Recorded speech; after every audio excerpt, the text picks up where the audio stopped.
আমরা মুখ্যমন্ত্রীর কাছে চিঠি দিয়েছি, এসডিপিওর কাছে চিঠি দিয়েছি। তারা বলেছে আইন শৃঙ্খলা নেই এবং পরীক্ষা শেষ।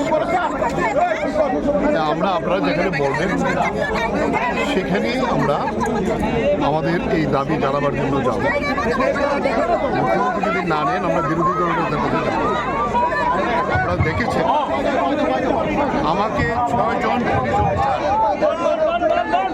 তারা দিয়েছে এই জামা, আমার চশমা ভেঙে দিয়েছে, ঘড়ি খুলে ফেলেছে, একেবারে ডাইরেক্টলি গুন্ডামি করেছে এই পুলিশ অফিসার।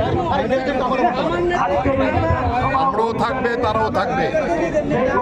এই ছবি আপনারা তুলে রেখেছেন। শেষ না, সেই জায়গায় আমাদের মূল বিষয় যেটা হচ্ছে কৃষকদের দাবি, কৃষকদের ক্ষেত মজুরদের দাবি, জমিয়াদের দাবি আজকে কিচ্ছু পায় না। তাহলে এর বিচার হবে। বিজেপির পতন শুরু হয়েছে, ঢাকের বাদ্য বেজে গেছে, মানুষ জেগেছে। আজকের এই মিটিংয়ে বিজেপির প্রচুর লোক আমাদের সঙ্গে যোগ দিয়েছে, এসেছেন তারা এই দাবিতে। এই যে আপনাদেরকে আটকানো হলো, মানে মূলত এটাই বিষয় নিয়ে কি বলবেন? আপনারা বেরোতেই পারলেন না, আন্দোলনের জন্য বেরোতেই পারলেন না। আপনারা কি আগে জানিয়েছিলেন পুলিশকে?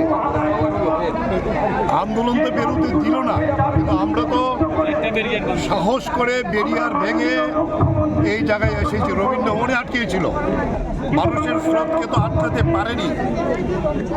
আমরা তো যুদ্ধ করতে আসিনি, যুদ্ধ করতে আসলে এই পুলিশ কিচ্ছু না।